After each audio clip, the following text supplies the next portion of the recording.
Bismillahirrahmanirrahim. Assalamualaikum warahmatullahi wabarakatuh.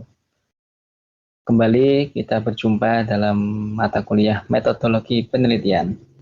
Kali ini kita akan membahas mengenai materi kita, teknik pengumpulan data.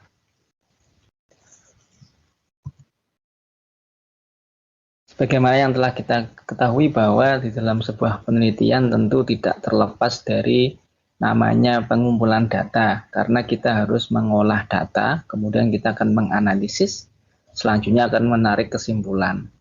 Nah, untuk mendapatkan data, kita memiliki beberapa metode atau cara untuk melakukan pengumpulan data. Jadi, kegiatan ya mencari data di lapangan yang akan digunakan untuk menjawab permasalahan penelitian. Itu adalah pengertian dari pengumpulan data. Jadi data dapat diartikan sebagai sesuatu yang diketahui atau dianggap atau anggapan. Jadi data-data yang ada di lapangan itu akan kita kumpulkan, kita cari untuk menjawab permasalahan-permasalahan yang sedang kita teliti.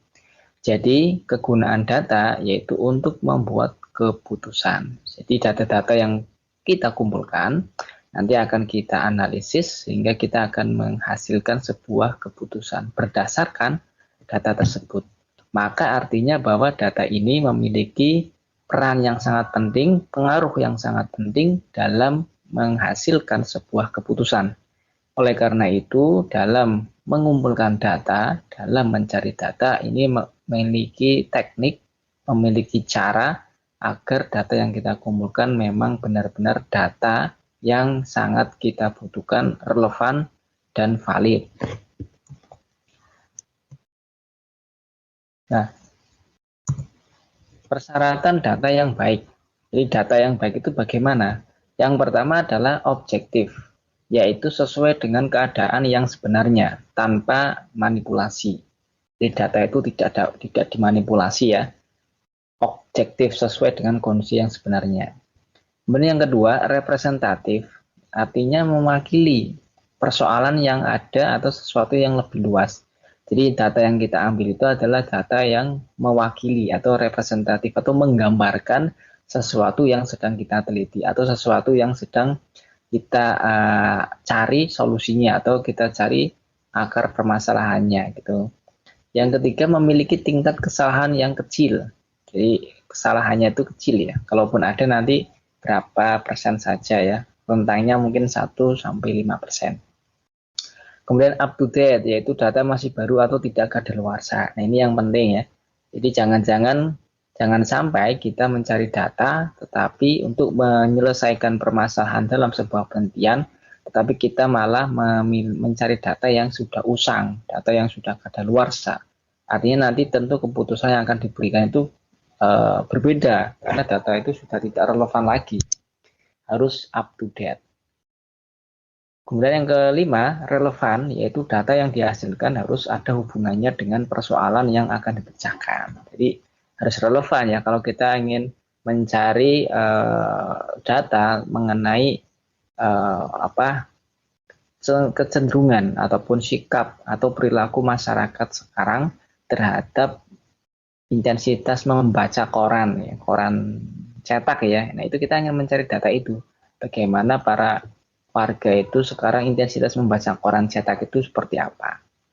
Nah ini akan kita cari datanya, artinya kita mencari data di masyarakat, di lapangan, data yang relevan, data yang sesuai dengan yang akan kita pecahkan permasalahannya.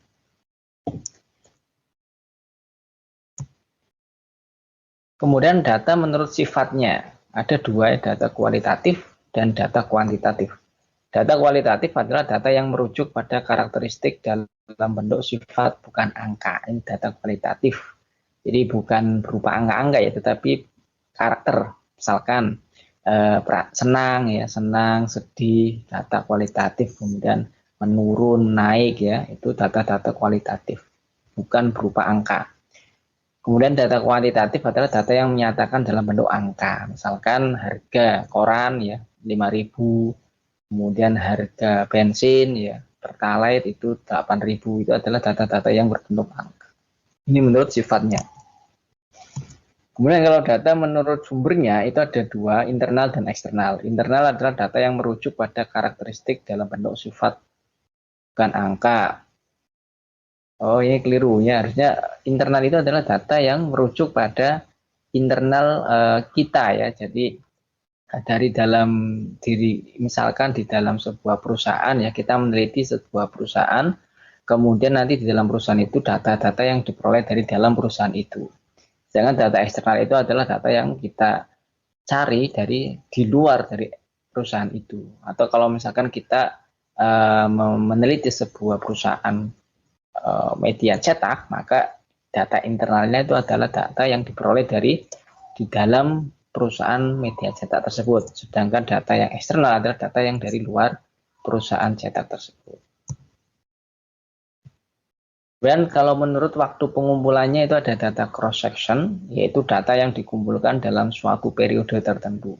Jadi kalau misalkan cross section itu dalam satu periode tertentu itu misalkan dalam jumlah penjualan koran ya, jumlah penjualan koran cetak ya, penjualan koran cetak selama 1 tahun. Nah, periode tahun 2021 misalkan, atau triwulan pertama ataupun semester pertama.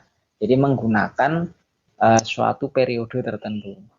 Sedangkan kalau data berskala atau time series adalah data yang dikumpulkan dari waktu ke waktu. Data ini sering disebut data historis. Jadi kalau time series ini waktu ke waktu. Jadi misalkan data penjualan koran cetak tahun 2011, 2022, 2020, 2021, 2019 itu semuanya dikumpulkan. Nah, itu namanya data time series atau data yang melihat dari waktu ke waktu. Tapi kalau cross section itu diambil pada saat itu. Misalkan 1 tahun atau satu periode, misalkan 1 tahun 2020 saja, 2021. Tapi kalau dalam data berskala time series itu 2020, 2021, 2022 itu bagaimana penjualan dari koran cetak itu apakah dari tahun ke tahun mengalami peningkatan ataupun penurunan. Ini. Nah, kemudian berdasarkan banyaknya data yang diambil. Jadi kalau misalkan Anda mengambil seluruh data elemen populasi, data yang ada di populasi Anda ambil satu ya, kamu ambil satu persatu sehingga membuat seluruh data itu di dalam populasi itu diambil semua, dihasilkan semua, itu namanya sensus. Jadi sensus itu seluruh data diambil ya, tidak memiliki sampling. Kalau misalkan kita ingin mengetahui jumlah warga ya di Wonogiri, katakanlah di Wonogiri untuk berapa jumlah warga yang membaca koran cetak. Nah, maka Anda harus menanyai seluruh warga di Wonogiri, katakanlah di Kecamatan Wonogiri, maka semua warga ditanya tentang hal itu. Itu namanya sensus. Tapi kalau kita mengumpulkan data, di mana data yang kita ambil itu berdasarkan sampel dari suatu populasi, kalau tadi satu kecamatan Wonogiri diambil mungkin secara acak ya, mungkin 100 orang saja secara acak, ataupun secara khusus mengambil orang yang tinggal di kelurahan Giri Purwo misalkan, ataupun di kelurahan Giriwono. Nah itu boleh, nanti itu namanya sampling, jadi tidak mengambil seluruhnya. Terus bagaimana teknik untuk mengumpulkan data? Ada beberapa cara untuk mengumpulkan data. Yang pertama adalah observasi atau pengamatan langsung. Jadi observasi merupakan pengamatan langsung terhadap suatu objek yang ada di lingkungan yang sedang berlangsung, meliputi berbagai aktivitas perhatian terhadap kajian objek dengan menggunakan penginderaan. Jadi kalau kita mengobservasi, kita tadi ingin meneliti tentang jumlah penjualan ya koran cetak di Kabupaten Wonogiri ataupun di Kecamatan Wonogiri, maka kita melakukan observasi. Kita mencoba melihat kondisi di penjual-penjual koran ya, baik itu di toko koran, toko buku koran ya, supermarket ya, di pasar. Kemudian ada mungkin kios kecil yang jualan koran, bahkan yang ada penjual koran yang berkeliling ya, menawarkan koran di rumah ke rumah, door to door, ataupun mungkin agen-agen koran yang memiliki pelanggan tetap misalkan. Jadi kita langsung mengobservasi kepada tempat-tempat tersebut untuk melihat bagaimana aktivitas mereka. Kemudian yang kedua, penelusuran literatur. Di dalam penelusuran literatur ini, cara pengumpulannya dengan menggunakan data-data yang telah ada atau laporan data dari peneliti yang sebelumnya atau mencari data dari pengamatan yang tidak langsung. Jadi kita bisa membaca, misalkan membaca hasil penelitian orang lain tentang penjualan koran cetak tadi. Kemudian bisa jadi kita melihat laporan keuangannya para penjual koran tadi ya. Mungkin setiap bulannya mereka menghasil mendapatkan berapa juta, kemudian berapa koran yang mereka jual. Atau Anda bisa mendapatkan juga di dalam laporan keuangannya si perusahaan media cetak tadi. Ini adalah penelusuran literatur. Atau Anda bisa membaca di dalam koran itu sendiri ya, mungkin ada hasil penelitian orang lain di majalah, mungkin di website, di internet ya, kemudian di laporan-laporan yang lain itu boleh, itu untuk menelusuri secara literatur. Jadi mencari data yang berasal dari laporan pihak lain ya. Jadi kita hanya mengambil laporan-laporan pihak lain. Kemudian yang selanjutnya adalah penggunaan kuesioner atau angket. Jadi cara pengumpulan data dengan menggunakan daftar pertanyaan atau angket atau daftar isian terhadap objek yang diteliti. Jadi ada beberapa lembar daftar pertanyaan, nanti daftar pertanyaan itu disebar kepada para responden atau para objek penelitian, nanti mereka akan mengisi pertanyaan-pertanyaan itu dengan jawaban-jawaban yang telah disediakan. Ada skalanya ya, atau mungkin jawaban yang sifatnya pertanyaan terbuka ya, ataupun uraian ataupun pertanyaan tertutup. Jadi tujuan utama untuk membuat kuesioner itu adalah untuk memperoleh informasi data yang berhubungan dengan maksud dan tujuan penelitian. Kemudian mengumpulkan informasi dengan kecermatan dan ketelitian yang dapat dipertanggungjawabkan. Jadi data yang diperoleh dengan kuesioner itu akan lebih bisa dipertanggungjawabkan lebih baik itu jika memang langsung diserahkan kepada responden, kemudian responden akan mengisi secara mandiri.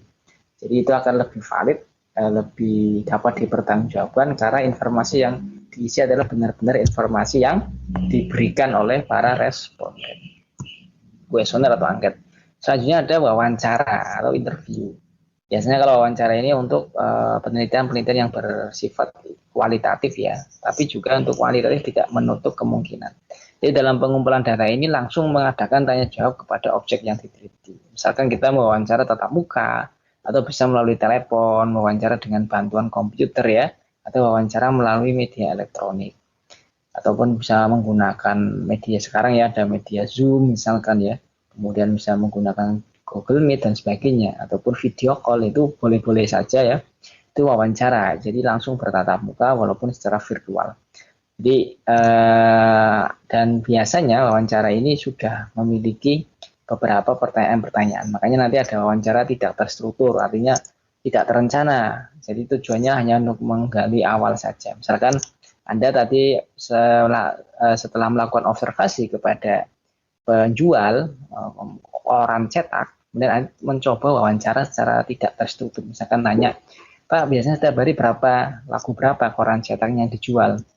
Oh, saya biasanya 30 eksemplar misalkan. Terus biasanya koran apa yang sering banyak dicari oleh pembeli misalkan. Oh, korannya Solo Pos. Nah, ini adalah tidak terencana. Jadi cuma observasi awal saja untuk mencari pendahuluan, mencari awal-awal data saja. Kemudian ada wawancara terstruktur. Nah, ini sudah terencana. Jadi daftar pertanyaan Anda sudah siapkan pertanyaan-pertanyaannya sesuai dengan yang Anda teliti, pokok-pokok penelitiannya apa, Anda sudah disusun. Kemudian Anda mendatangi lokasi untuk wawancara. Biasanya kalau ada yang melakukan wawancara dengan cara terjadwal ya, harus membuat jadwal dulu, janjian tanggal berapa, jam berapa, di mana, ataupun langsung juga bisa. Jadi tergantung dari orang yang akan kita wawancarai. Biasanya kalau orang-orang penting ya sibuk, misalkan kita ingin mewawancara kepada dinas komunikasi Kabupaten Wonogiri ya, terkait dengan kebijakan tentang penjualan koran cetak di kantor-kantor ataupun di jalan raya ya, di toko-toko itu bagaimana kebijakannya. Mungkin kita bisa wawancara dengan cara berkirim surat, mengatur jadwal dan sebagainya. Tapi kalau Anda wawancara kepada orang-orang yang mungkin penjual ataupun distributor koran ya, ataupun mewawancari pembeli koran, itu nanti bisa secara langsung, tidak perlu dijadwal. Anda cari saja orang di situ, ditemui, Anda wawancara. Anda wawancara dengan membaca pertanyaan yang sudah Anda siapkan. Itu namanya wawancara terstruktur. Sedangkan yang secara langsung tiba-tiba wawancara itu namanya wawancara tidak terstruktur. Nah, demikian ya, itu adalah beberapa teknik-teknik cara mengumpulkan data. Anda bisa menggunakan observasi, menggunakan angket ya, kemudian menggunakan penelusuran literasi, kemudian wawancara, pakai kuesioner, itu Anda bisa menggunakan itu. Yang jelas biasanya para peneliti menggunakan kombinasi. Jadi tidak hanya wawancara, kadang-kadang dia membutuhkan observasi awal dulu. Setelah diobservasi awal, kemudian dia mencoba wawancara secara tidak terstruktur, kemudian dia akan menyusun pertanyaan, kemudian dia bisa akan menyebar kuesioner, atau dia wawancara secara terstruktur, atau bahkan dia hanya mencari literatur di perpustakaan, di internet ya. Itu tergantung dari kebijakan masing-masing peneliti, dan ini disesuaikan dengan kebutuhan dan disesuaikan dengan kemampuan si peneliti. Baik, demikianlah penjelasan dari saya terkait dengan materi pengumpulan data penelitian. Kita ketemu lagi pada video pembelajaran berikutnya. Semoga bermanfaat. Assalamualaikum warahmatullahi wabarakatuh.